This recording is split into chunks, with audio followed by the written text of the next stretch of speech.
St. Thomas Church in Vernon got involved with the concept of having a thru-hiker ministry for Appalachian Trail thru-hikers back in the 1980s.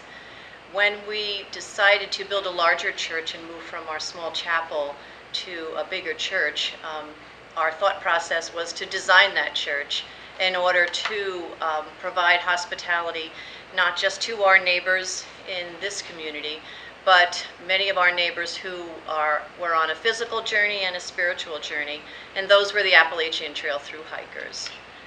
Yeah, being a baby boomer, I grew up in a small town in central New Jersey, and it really had a tremendous sense of neighborhood. Everybody knew where all their friends lived. They knew who their parents were. Many years later, I ended up living in Manhattan that had so many more people, and yet I didn't know the person across the hallway from me. So now I live in this area, and I do have neighbors that I don't know very well. But I think I've learned more about people and met more people through this ministry because we are all neighbors, no matter how far they are from our front door. And I hope that at the end of their stays here that they feel as though we are their neighbors too. I think one of the reasons why this was a passion of ours was that we had two thru-hikers who were members of our church, and their stories and especially of the hospitality that they felt along the way inspired us to move forward and develop our church so that it could house thru-hikers and also other people.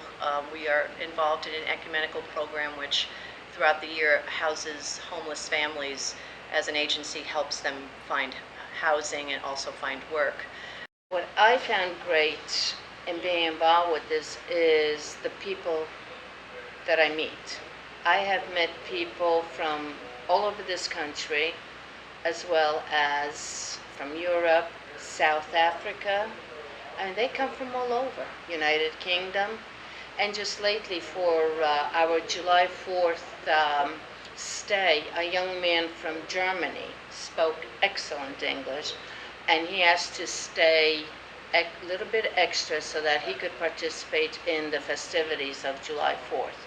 From the hot dogs and funnel cakes to the fireworks. So it's really a wonderful ministry. I come down and I lend her a helping hand by seeing the hikers and giving them lifts back to the trail and finding out. I find it so interesting to find out where they're from and where they're going and why they're on this journey. And some do know why they're on the journey and others do not. And maybe they'll find that answer when they, come to the end of this trail.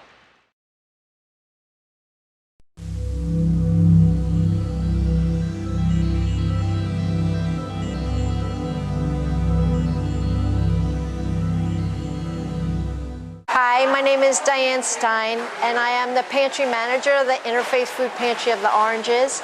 I've been involved with the Interfaith Food Pantry of the Oranges for about 18 years. When I started, we were helping about 20 people a week. At this point, we're helping over 200 people a week. So the need has definitely increased, and it literally is 3 miles from my house. So there is great need in our neighborhoods.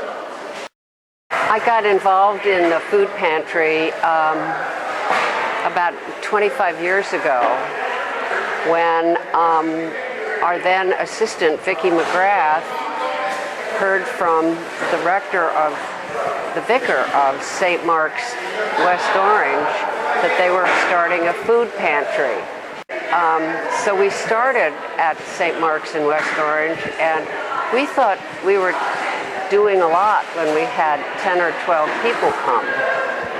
So that was the first piece of being a neighbor, was doing this with a lot of different, it's interfaith, so it was not only Christ Church in Short Hills, but also, and St. Mark's in West Orange, but also Bethel and a couple of other congregations. So we've become more and more involved in the food pantry. It's taken over all of our lives, our families' lives. We become missionaries to the cause that hunger in America is a real and serious problem. And in one of the top industrial nations in the world, the fact that between 20 and 25% of our families struggle with hunger, or that 40% of the clients that we serve are children.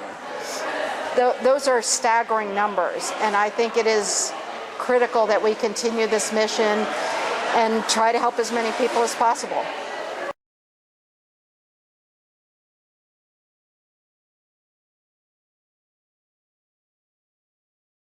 I'm looking out my window at St. John's Soup Kitchen, which I noticed when I came to this diocese 9 years ago. I noticed it because I had been deeply engaged in soup kitchens, shelters in much of my ministry. But shortly after I arrived here, I no longer saw next door because I'm looking out from my office over to the diocese, parishes, and people, and dealing with their concerns, their hopes, their struggles. And I didn't even notice that anymore that there were people next door until about 4 years ago. One of the clergy in the diocese asked, "What goes on next door?" And I said, "Well, there's a soup kitchen."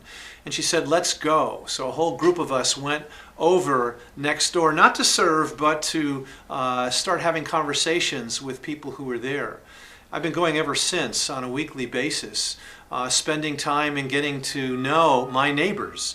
These are my neighbors, and I've learned so much from them, from so many of them who live with a level of faith and courage that has never been tested to that level in my life. And they show me and tell me about their struggles, but also about their joys, about their insights, about their concerns.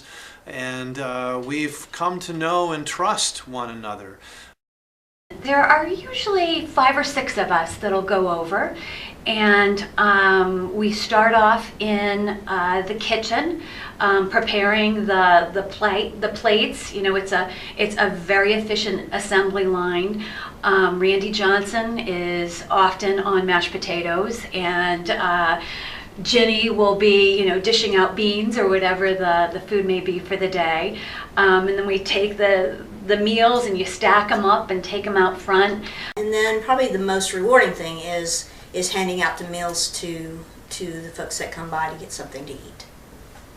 So one of the things I really enjoy about working at the soup kitchen is the relationship we've developed with the staff over there.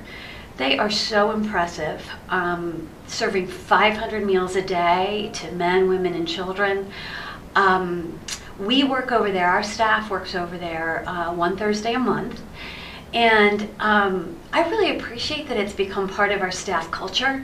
It's a neat thing to go over there and be working side by side, spooning mashed potatoes, serving dessert, whatever it may be. It pulls us together in a different kind of teamwork. I really appreciate that. This is just a great opportunity for a lot of people to be very involved with people who need help. They may not always need it, but I will always remember the faces. I'll always remember the jokes. I'll always remember just standing there. I'll never forget how cold it felt to me the last time that I served food there. And I saw so many without mittens or gloves or hats. Every time I come back from helping out, it's like my breath has been taken away. It's a prayerful moment, which it's really hard for me to get my hands around. But it's one of the most important things I think I do.